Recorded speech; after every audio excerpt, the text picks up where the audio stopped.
देवेंद्र फडणवीस, तुम्ही महिलांना तुच्छ लेखता, तुमच्या चांगदेवाचा अहंकार भरलाय. सुषमा अंधारेंची टीका.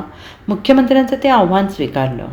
महाराष्ट्राचे मुख्यमंत्री देवेंद्र फडणवीस यांनी सोमवारी पत्रकार परिषद घेऊन महिला आरक्षण विधेयकाच्या मुद्द्यावर विरोधकांवर जोरदार टीका केली. विरोधकांमुळेच हे विधेयक मंजूर होऊ शकलं नाही असा आरोप त्यांनी केला. तसेच राज्याच्या राजकारणात विरोधी पक्षातील त्यांच्या तोडीचा कोणताही नेता या विषयावर चर्चा करण्यास तयार असेल तर आपण खुल्या चर्चेसाठी सज्ज असल्याचं आव्हान फडणवीस यांनी दिले. आता यावरून शिवसेना ठाकरे गटाच्या उपनेत्या सुषमा अंधारे यांनी देवेंद्र फडणवीस यांच्यावर घणाघाती टीका केली आहे. सुषमा अंधारे यांनी म्हटले की देवेंद्र फडणवीस यांनी 2023मध्ये ट्विट केलं. त्या ट्विटचा अर्थ काय? यात त्यांनी ऐतिहासिक क्षण असं लिहिलं होतं. त्यामध्ये देवेंद्र फडणवीस यांचं ट्विट वाचून दाखवलं. हे काय होतं हे फडणवीस यांनी समजावून सांगावं. जर आता तुम्ही म्हणत असाल की विरोधकांमुळे विधेयक पडलं तर या ट्विटचा अर्थ काय, असा सवाल त्यांनी उपस्थित केला आहे. अमित शहा यांनी देखील 2023मध्ये महिला आरक्षण विधेयक लोकसभा आणि राज्यसभेत मंजूर झालं असं ट्विट केलं. ते ट्विट देखील सुषमा अंधारे यांनी वाचून दाखवलं. यावर सुषमा अंधारे म्हणाले की फडणवीस साहेब, तुमचं काय म्हणणं आहे, खरं कोण बोलत आहे आणि खोटं कोण बोलत आहे हे लोकांना कळू द्या. देवेंद्र फडणवीस काल रेटून खोटं बोलत होते जेव्हा महिला आरक्षणाचं बिल 2023मध्ये संसदेत मांडलं जात होतं आणि त्यावेळेचं भाषण देखील सुषमा अंधारे यांनी पत्रकार परिषदेत ऐकवलं. बिल पास झालं असं त्यावेळेस अमित शहा यांनी सांगितलं असं सुषमा अंधारे यांनी म्हटले. तसेच पंतप्रधान नरेंद्र मोदी यांचे 2023मधील भाषण देखील सुषमा अंधारे यांनी पत्रकार परिषदेत ऐकवलं. नामदेव ढसाळांची फार सुंदर कविता होती. तू ही यत्ता कंची रे, तू ही यत्ता कंची. फडणवीस साहेब, तुमचा स्तर कोणता ते सांगा मला. तुम्ही तुमचा स्तर कसा ठरवताय? तुम्ही वर्णव्यवस्थेच्या अनुषंगाने तुम्ही श्रेष्ठ आणि मी कनिष्ठ आहे असं म्हणू इच्छिताय का?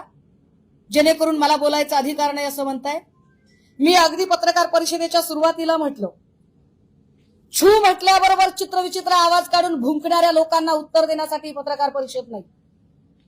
तुम्ही छू म्हटल्यावर त्यांनी काल सांगितलं की पवार साहेब म्हटले तर नाही असं तुम्ही म्हणताय. याचा अर्थ तुम्ही प्रणिती शिंदे आणि सुप्रिया सुळे या दोघींचा अवमान करताय.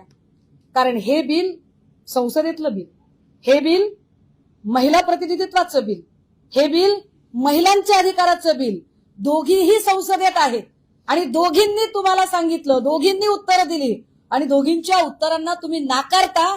याचा अर्थ तुम्ही महिलांना कमी लेखता, हा स्पष्ट अर्थ आहे. तुम्ही सुप्रियाताई आणि प्रणितीजी दोघी जणी बोलल्यावर छे छे तुम्ही काय पवार साहेब बोलले पाहिजे म्हणजे महिलांनी उत्तर दिल्यावर तुम्ही त्यांना तुच्छ समजताय. तुमचा स्तर तुम्ही श्रेष्ठ दाखवताय.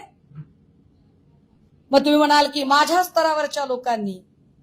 तुमचा स्तर कसा ठरतो? वर्णश्रेष्ठत्वाने ठरतो की पदाने ठरतो की वयाने ठरतो? जर तुम्ही पदाने मुख्यमंत्री आणि मी तर कोणीच नाही बाबा, मी तर आमदार नाही, खासदार नाही, मी तर कोणीच नाहीये.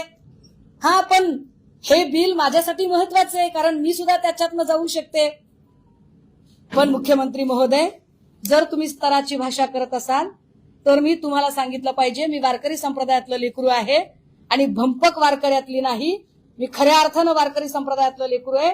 ज्या वारकरी संप्रदायामध्ये चांगदेवांना अहंकार झाला आणि ते म्हणाले की मुक्ताई सारख्या छोट्या पोरीशी मी बोलणार नाही.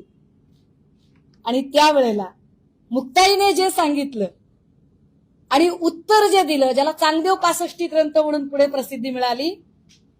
मी लहान आहे, मी मुक्ताईच्या नखाची पण सर करू शकत नाही, पण तुमच्यामध्ये चांगदेवाचा अहंकार भरलाय का ते बघा जरा. तुम्ही कुठल्या पद्धतीने बोलताय ते. Bureau report, SBN Marathi, Mumbai.